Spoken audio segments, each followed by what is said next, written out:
প্রয়াত কথাসাহিত্যিক হুমায়ূন আহমেদের ৭৬তম জন্মবার্ষিকী ছিল গত বুধবার। গাজীপুরের নুহাশপল্লীতে তার স্বজন ও শুভাকাঙ্ক্ষীরা নানা আয়োজনে লেখককে স্মরণ করলেন।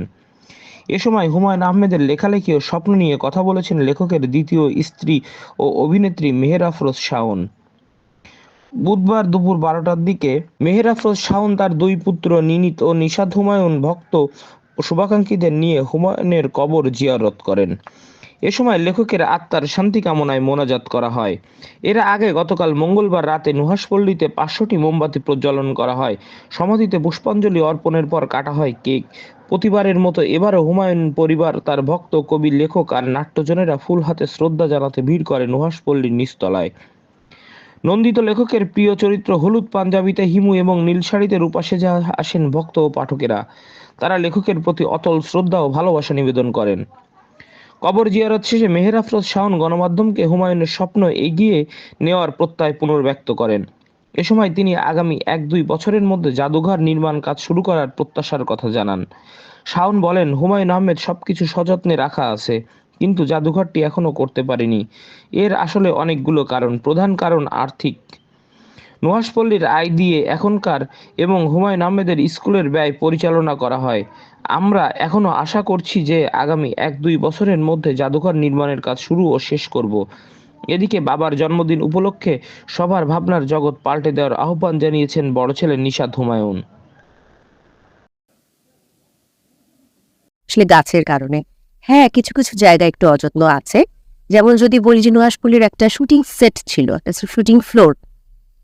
ওই শুটিং ফ্লোরটা একদম অযত্নে পড়ে আছে। কারণ বেশ অনেক বছর ধরে হুমায়ূন আহমেদ চলে যাবার পর আমি অল্প কিছু কাজ করেছি।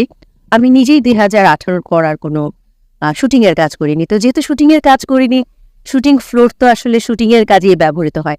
ওটা অযত্নে পড়ে আছে। আর আম আ বেশ কিছু মানে যেটাকে আমরা বলি সীমানার যে দেয়াল, সীমানার দেয়ালগুলো আসলে ঝড়ে বেশ কিছু দেয়াল ভেঙে গেছে। ওগুলো আমরা পয়েন্ট আউট করেছি যে কোন, কোন জায়গায় ভেঙে গেছে। সেগুলাও ধীরে, ধীরে ঠিক করা হবে। আসলে আমার আমি একাই তো নুহাশপল্লী, মানে আমি একাই বলতে মিন করছি যে আমি নুহাশপল্লীর কর্মীদের সাথে মিলে আমরাই তো আসলে যুদ্ধ করছি। আমার বাচ্চা দুটো বড় হচ্ছে, ওদের পরীক্ষা। একজন ও লেভেল পরীক্ষা দিল এবার, আরেকজন ক্লাস 7 এ পড়ে।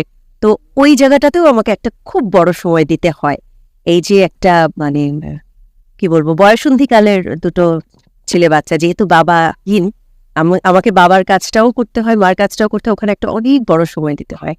যেই কারণে আমি হয়তো বা হুমায়ূন আহমেদের মৃত্যুর পরপর যত বেশি নুহাশপল্লীতে সময় দিতে পারতাম, ততটা হয়তো বা পারি না।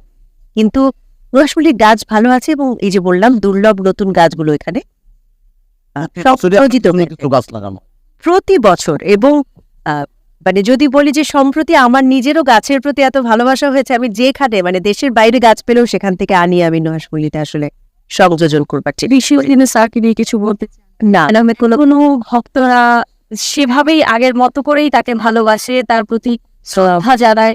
সেই বিষয়টা কেমন লাগে সহধর্মিক হিসেবে তাকে নিয়ে? আসলে আমি হুমায়ূন আহমেদকে নিয়ে বিশেষ দিনে আমার কোনো আলাদা কোনো ভাবনা পায় না, বরং বলবো বিশেষ দিনের চেয়ে সাধারণ দিনগুলোতে আমি বেশি করে তাকে অনুভব করি। বিশেষ দিনটাতে আমার একটু একটু আসলে অসুবিধাই হয়। এই যে গরমের মধ্যে আপনাদের সাথে কথা বলছি, একটু আজকে আমি অসুস্থ, জ্বরে ভুগছিলাম, এর মধ্যেও কথা বলছি। এটা আসলে বিশেষ দিনের একটা কি বলবো, একটা সুখের জ্বালা। কিন্তু আমি পরিবারের একজন হিসেবে বা ওনার সঙ্গিনী, কর্মসঙ্গিনী, পারিবারিক সঙ্গিনী হিসেবে আমি ওনাকে প্রতিদিন একইভাবে অনুভব করি। এবং ওনার দুই ছেলের মধ্যে আমি যখন ওনার, এখন তো ওরা বড় হয়েছে অনেকখানি ছায়া যখন দেখি বেশ বেশ কিছু ক্ষেত্রে, তখন আমি এই বিষয়টা খুব উপভোগ করি। আর প্রশ্নটা সেটা আজকের জন্য আসলে খুবই অপ্রাসঙ্গিক, সেই জন্য এই প্রশ্নটার উত্তর আমি এখন দেবো না। আপনি আলাদাভাবে আমাকে এই প্রশ্ন করেন, আমি পুরো উত্তর দেবো, কোনো অসুবিধা নেই।